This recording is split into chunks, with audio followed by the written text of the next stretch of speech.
राधे राधे, प्रणाम। मैं हूँ सरिता, आप सभी का स्वागत करती हूँ अपने चैनल पूनम सरिता संगीत में। कैसे हो आप सब लोग, कमेंट में ज़रूर बताइएगा। आप सभी के बीच में आज मैं शिव जी का भजन लेकर आई हूँ।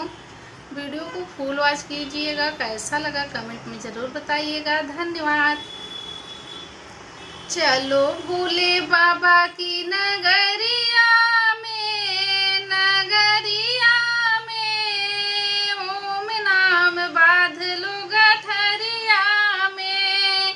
चलो भोले बाबा की नगरिया में, नगरिया में ओम नाम बांध लो गठरिया में, ओम नाम बांध लो गठरिया में।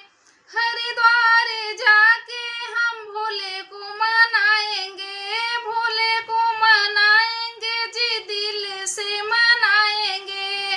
भोले को बसा लो नजरिया में, नजरिया में ओम नाम बांध लो गठरिया में, ओम नाम बांध लो गठरिया में। चलो भोले बाबा की नगरिया में, नगरिया में ओम नाम बांध लो गठरिया में। चलो भोले बाबा की नगरिया में, नगरिया में ओम नाम बांध लो गठरिया में।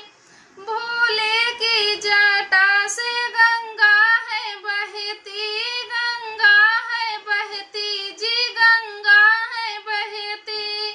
नहा लो हरि की नगरिया में, नगरिया में ओम नाम बांध लो गठरिया में, ओम नाम बांध लो